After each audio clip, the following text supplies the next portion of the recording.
তো উনিও বেশ চঞ্চল প্রকৃতির একজন মেয়ে ছিলেন এবং উনি দেখতে অনেক সুন্দর ছিলেন। যতটুকু আমার মা, খালা বা নানুরা বলেছে যে উনি খুব রূপবতী ছিলেন। ওনার কোমর ছাড়িয়ে ঘন কালো অনেক চুল ছিল বড়, এবং ওনার গায়ের রঙও ছিল উজ্জ্বল ফর্সা। তারপরে হুজুর বলে যে আচ্ছা ঠিক আছে, তুমি একটা কাজ করো, ভোগ দাও। তো উনি মুরগি ভোগ দেয় একটা নদীতে। তো ওনার মনে হচ্ছিল যে ওনাকে টেনে নিয়ে যাচ্ছে, কিছু একটা নদীতে টেনে নিয়ে যাওয়ার চেষ্টা করছে। তারপর কিছুদিন ভালো ছিল, ঠিক ছিল। তো ওনার হাজব্যান্ডও একটা সময় গিয়ে খুবই আপসেট হয়ে যায় যে এরকম ভাবে তো থাকা যাচ্ছে না। আসলে ওনার শাশুড়িও ওনার সাথে কথা বলতে খুব ভয় পেত, সবাই খুব ভয় পেত। যখন তখন ওনার ব্যারাম উঠত, দেখা যেত মানুষকে মারতে যেত, আছাড় দিয়ে ফেলে দিত, খাবার খেত না।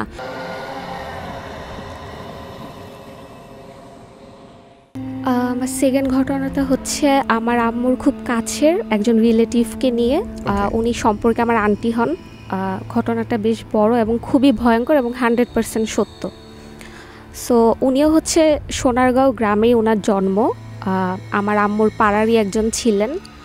তো উনিও বেশ চঞ্চল প্রকৃতির একজন মেয়ে ছিলেন এবং উনি দেখতে অনেক সুন্দর ছিলেন। যতটুকু আমার মা, খালা বা নানুরা বলেছে যে উনি খুব রূপবতী ছিলেন। ওনার কোমর ছাড়িয়ে ঘন কালো অনেক চুল ছিল বড়, এবং ওনার গায়ের রঙও ছিল উজ্জ্বল ফর্সা। তো উনি বেশ চঞ্চল প্রকৃতি থাকার কারণে দেখা যেত গ্রামের মেয়েরা একবদ্ধ হয়ে এক পাড়া থেকে আরেক পাড়াতে ঘুরে বেড়াতো, অনেক ধরনের খেলাধুলা করতো। তো উনি তখন 11-12 বছর বয়সের। তো তখন উনি একদিন ওনার সাথী যারা ছিল বান্ধবী, ওদের সাথে বাঁশঝাড় ক্রস করছিল। সো হঠাৎ করে উনি ফিল করতে পারে যে একটা খুব গরম একটা বাতাস ওনাকে ক্রস করে গেল।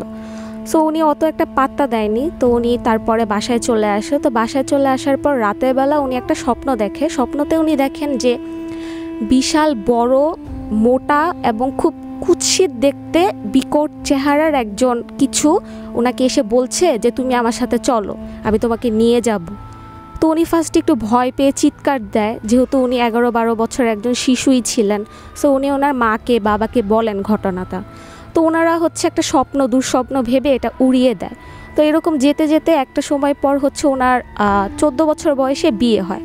সো বিয়ের রাতে উনি বাসর রাতে স্বপ্ন দেখেন যে যেই জিনিসটা উনি দেখেছিল, বিশাল লম্বা, মোটা, বিকট চেহারার, ওইটা এসে ওনাকে বলছে যে তোমাকে আমি খুব পছন্দ করি, তুমি আমার সাথে চলো, তোমাকে আমি বিয়ে করে পরিস্থানে নিয়ে যাব। সো উনি তখন বলে আমার তো আজকে বিয়ে হয়ে গিয়েছে, আমি তোমাকে কিভাবে বিয়ে করব, তুমি চলে যাও, আমি তোমাকে খুব ভয় পাই, তুমি এসো না। সো ওইটা ওনাকে ছাড়তে চাচ্ছিল না, এরকম কিছু একটা। তারপর উনি কন্টিনিউয়াসলি স্বপ্ন দেখে। স্বপ্নে এই মানুষটা, উনি পুরুষ ছিলেন যতটুকু উনি গেস করেছেন যে একজন পুরুষ, কিন্তু বিশাল লম্বা, মোটা, দেখতে খুব কুৎসিত। ওনাকে এসে বারবার বিয়ের প্রপোজাল দিত যে তুমি আমাকে বিয়ে করো, তোমাকে আমি নিয়ে যাব পরিস্থানে, তোমাকে আমি খুব পছন্দ করি, এরকম। সো উনি একটা হুজুর দেখান, হুজুর ওনাকে ঝাড়ফুঁক করেন, তারপর তাবিজ দেন, ইভেন ওনার বাসাতে বন করে দিয়ে যায়। তারপরে হুজুর বলে যে আচ্ছা ঠিক আছে, তুমি একটা কাজ করো, ভোগ দাও। তো উনি মুরগি ভোগ দেয় একটা নদীতে। তো ওনার মনে হচ্ছিল যে ওনাকে টেনে নিয়ে যাচ্ছে, কিছু একটা নদীতে টেনে নিয়ে যাওয়ার চেষ্টা করছে। তারপর কিছুদিন ভালো ছিল, ঠিক ছিল। কিন্তু তারপর যখন ওনার ফার্স্ট বেবি হয়, ওই বেবিটা হওয়ার 7 দিনের মাথায় বেবিটা মারা যায়। এবং মারা যাওয়ার সময় সবাই খেয়াল করে, যেহেতু একদম নবজাতক একটা বাচ্চা ছিল, বাচ্চাটার গালে কেউ একজন চড় মেরেছে এবং অতিরিক্ত ফর্সা হওয়ার কারণে বাচ্চাটার গালটা পুরো নীল হয়ে গিয়েছে। সো সবাই ভাবলো যে কেউ হয়তো চড় মেরে বাচ্চাটাকে মেরে ফেলেছে। কিন্তু আমার সেই আন্টি বললো যে না, ঘরে তো কেউ ছিল না, আমি বাদে। তখন ওনারা নতুন নতুন ঢাকাতে আসেন। তারপরে দেখা যেত যে ওনার ফার্স্ট বেবিটা মারা যায়। তো ওনার যে মা, উনি গ্রাম থেকে যায়, তো ওনাকে একটু মানসিকভাবে সান্ত্বনা দেওয়ার জন্যই। তো তারপর আবার স্বপ্ন দেখে যে এরকম ওই লোকটা এসে ওনাকে বলে যে তুমি আমাকে বিয়ে করো, এখনও সময় আছে, তোমাকে আমি নিয়ে যাব। তো তখন আমার ওই আন্টি, ওই যেই বদজিন বা যেটাই উনি স্বপ্নে দেখেন, ওনাকে বলে যে না, আমার বিয়ে হয়ে গিয়েছে, আমার বাচ্চাও হয়েছিল, আমার বাচ্চাটা মারা গেছে, আমি জানি তুমি এই কাজটা করছো, তুমি চলে যাও। তো তো উনি যায় না। তারপরে একটা সময় পর গিয়ে দেখা গেল যে ওনার আরেকটা বেবি হলো, ওইটা হচ্ছে মেয়ে। তো ওই মেয়ে বেবিটাকে হচ্ছে ওনার শাশুড়ি পালতেন। তো ওনার হচ্ছে তখন নতুন একটা জিনিস দেখা দিল, যেটা আমরা হচ্ছে গ্রামের ভাষায় বলি ব্যারাম ওঠা, মানে হচ্ছে যখন কোনো জিন কারো উপর আসর করে সেটাকে আমরা গ্রামের ভাষায় ব্যারাম ওঠা বলি। তো ওনার ব্যারাম উঠতো। তো ব্যারাম জিনিসটা এরকম ছিল যে উনি খুব শুকনা প্রকৃতির ছিল, উনি ওনার হাজব্যান্ডকে মারতে যেত, ওনার বাচ্চাকে আছাড় মারতে যেত, ওনার শাশুড়িকে চুলে ধরে মারতে যেত এবং বলতো আমাকে ছেড়ে দে, আমি চলে যাব, আমি এখানে থাকবো না। তো তারপরে এরকম দেখা যেত। তো ওনার শাশুড়ি ওনাকে সবসময় বলতো যে তুমি কোরআন তেলাওয়াত করো, নামাজ কালাম পড়ো, কিন্তু ওনার নামাজে মন বসতো না। ইভেন উনি কোরআন তেলাওয়াত করতে একদমই রাজি হতেন না।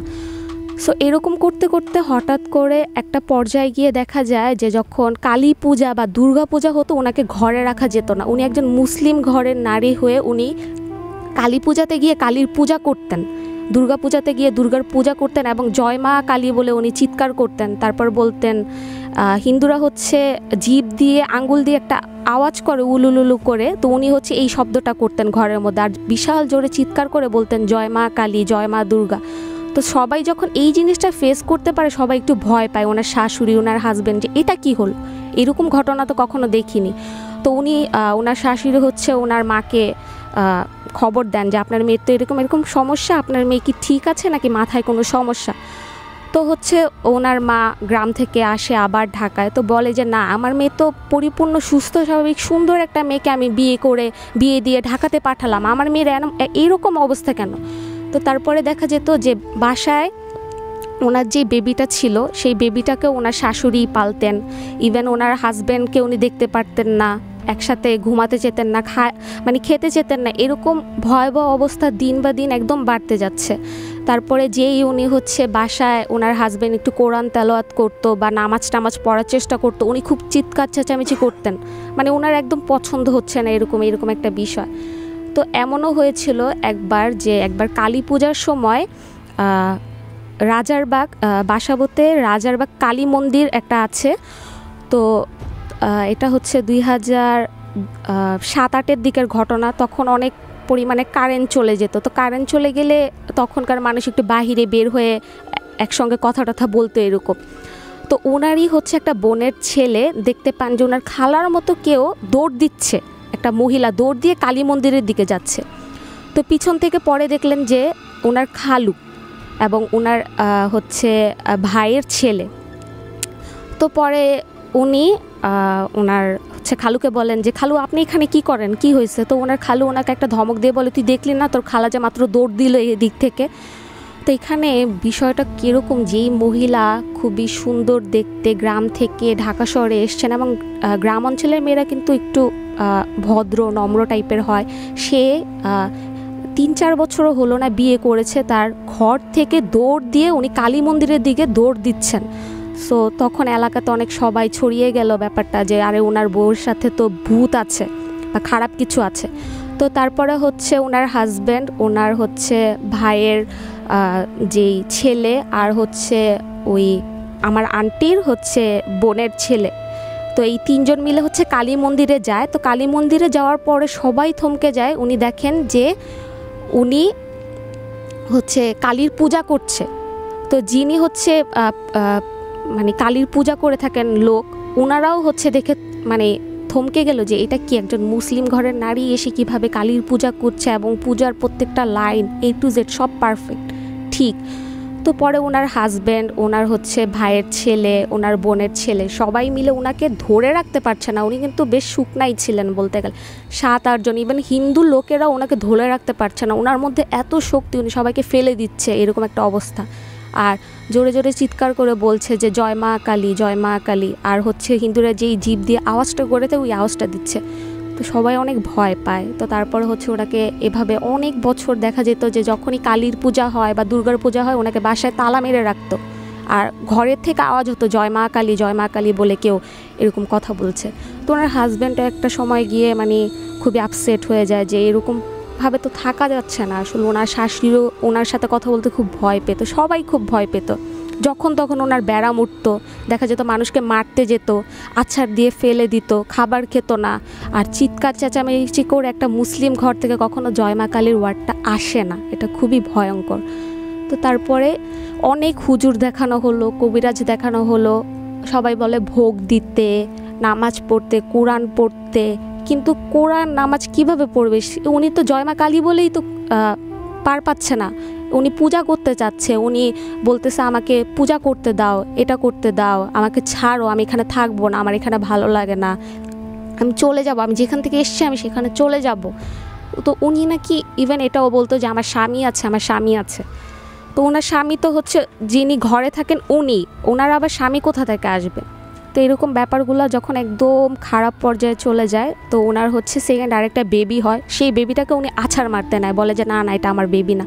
তো পরে হচ্ছে ওনার 2টা বেবিকে হচ্ছে ওনার শাশুড়ি পালতেন, ওই 2টা বেবি কিন্তু কখনো ওনার সামনে আসেনি, ওরকমভাবে মায়ের লালন পালনটা উনি পায়নি।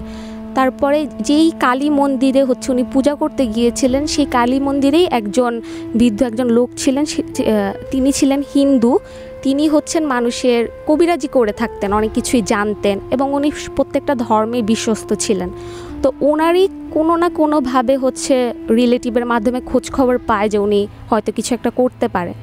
পরে হচ্ছে আমার সেই আন্টিকে ওই কালী মন্দিরেই নিয়ে যায় ওই লোকের কাছে। ওই লোকটা ছিলেন প্যারালাইজ তখন, এটা হচ্ছে 2013-14 দিকের ঘটনা, অনেক বছর পরে।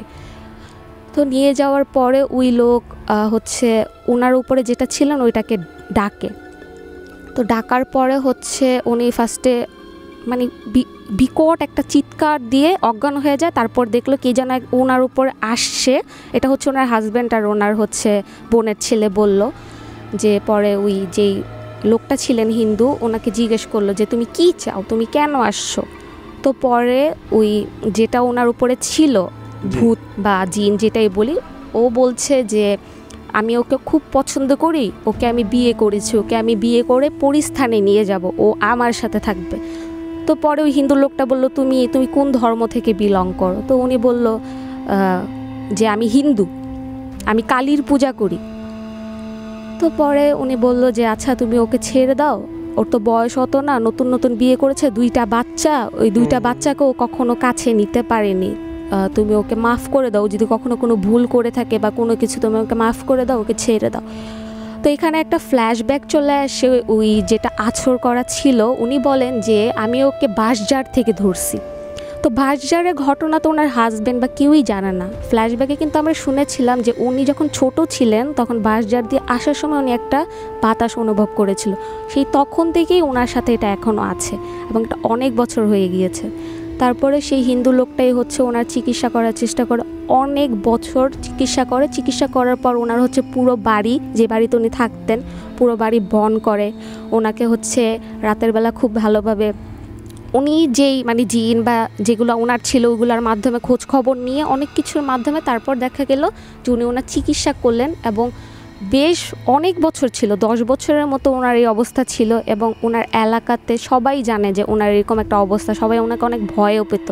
তারপরে ওনাকে আল্লাহর রহমতে একটু ঠিক করেন, কিন্তু তার কিছুদিন পর আবার ওনার একটু এই ব্যারাম জিনিসটা সেটা হয়েছিল। তো পরে ওই কালী মন্দিরের ওই দিকেই যায় ওই লোকের বাসায়, কিন্তু তখন গিয়ে শুনতে পায় যে ওই যেই লোকটা ওনার কবিরাজি করেছিল উনি মারা গিয়েছে। তো পরে ওনার হাজব্যান্ড একটা হিন্দু মহিলাকে জিজ্ঞেস করে আর কাউকে কি উনি কিছু শিখিয়ে টিখিয়ে যাননি? তো পরে ওই হিন্দু মহিলা বলেন যে না, উনি কাউকে কিছু শিখিয়ে যাননি, উনি রিসেন্টলি মারা গিয়েছে, আপনি যদি আর কিছুদিন আগে আসতেন তাহলে ওনার সাথে দেখা করতে পারতেন। তো উনি যে বাড়িটা বন করে দিয়ে গিয়েছিল, ওনাকে যেই নিয়মগুলো শিখিয়ে দিয়েছিল সেগুলো উনি ফলো করে দেখে এখন উনি মোটামুটি আগের তুলনায় ভালো আছে, কিন্তু মাঝে মাঝে ওনাকে জিনিসটা দেখা দেয়, উনি নাকি এখনও দেখতে পান যে সেই বিকট আকৃতির লম্বা মোটা কিছু একটা ওনার বাড়ির সামনে দাঁড়িয়ে আছে বা ওনার বাড়ির গেটের সামনে দাঁড়িয়ে আছে। উনি মাঝে মাঝে খুব ভয় পায়, ইভেন ওনাকে স্বপ্নে দেখায় যে তোকে আমি বলছি তুই আমার সাথে চল, তুই গেলি না, তোর আমি অনেক বড় ক্ষতি করব, তোর তো আমি ক্ষতি করছি, আরও ক্ষতি করব। তো এখন উনি আলহামদুলিল্লাহ আগের তুলনায় অনেক ভালো আছেন। এটা ছিল আমার সেকেন্ড ঘটনা। জাগো এফএম এর অ্যাপ এখন পাওয়া যাচ্ছে অ্যাপ স্টোর এবং প্লে স্টোরে।